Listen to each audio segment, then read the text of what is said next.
Bonjour YouTube, aujourd'hui vidéo un peu différente, on va pas parler de C++, mais de l'Unreal Engine. Comme vous savez, par le biais de précédentes vidéos, je développe un jeu de mon côté sur justement ce moteur.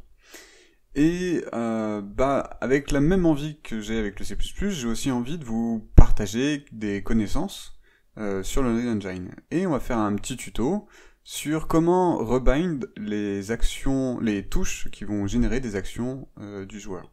Par exemple, donc on va prendre le projet de base qui est le third person, et on a donc différentes actions qui sont du coup qu'on va retrouver dans l'onglet input, qui sont donc les actions mapping, et on va par exemple vouloir éditer l'action jump qui se fait par défaut du coup en utilisant la spacebar. Et ben là, quand on est en jeu, on va vouloir éditer cette action en utilisant du coup une nouvelle touche.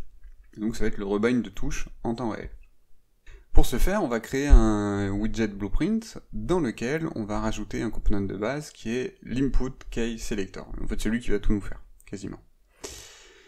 Et donc cet input selector, on va le placer, le mettre à une taille, ça peu importe, c'est juste de la fioriture et vous faites vous-même votre compo. Voilà, vous fouinez un peu, vous verrez qu'il y a des éléments intéressants. Et ce qui va nous intéresser, nous, c'est de nous binder sur l'event onKeySelected. Cet event, du coup, va être déclenché quand l'utilisateur aura sélectionné une touche. Et du coup, donc ce qu'on va faire dans un premier temps, c'est qu'on va récupérer les input settings, dans lequel on va récupérer toutes les actions qui sont liées à l'action name jump, du coup. Et ce qu'on va faire dans un premier temps, on va parcourir du coup tout ce tableau qu'on a récupéré et on va les enlever. Donc en fait, ce qu'on fait exactement ici, c'est qu'on enlève toutes les touches qui ont été bind à l'action jump. Donc ce qu'on a vu tout à l'heure, il y avait la spacebar, mais il y en avait d'autres. Voilà, c'était sur différents contrôleurs. Et donc, une fois qu'on a fait ce parcours, on va ajouter une nouvelle action.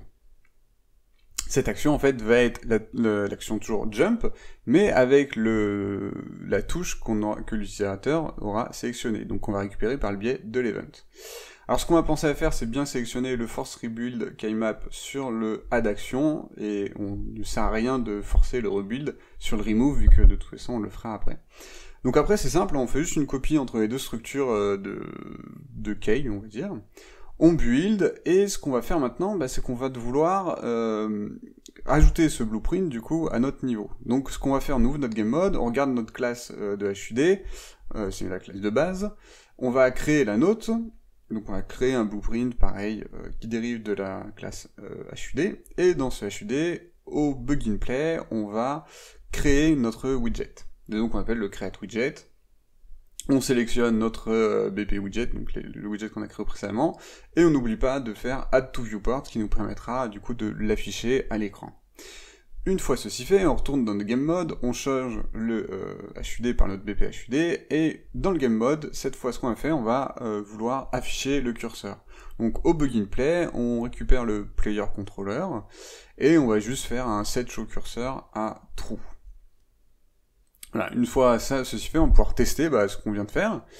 Donc, on appuie sur play, on voit qu'on a notre widget en haut à gauche. De base, donc là j'appuie sur espace, ça saute. Maintenant, je vais appuyer sur F, et notre joueur va aussi sauter. Et la touche espace ne fera plus rien. Voilà, on peut rechanger encore une fois en temps réel. Là, je repasse sur espace, et la touche marche. Voilà, c'était mon petit tuto sur l'Unreal Engine sur comment rebind les touches en temps réel. J'espère que ça vous a plu et que surtout que ça vous servira si vous utilisez l'Unreal. Et sur ce, je vous dis à la prochaine pour une prochaine vidéo, que ce soit sur du C++ ou sur de l'Unreal.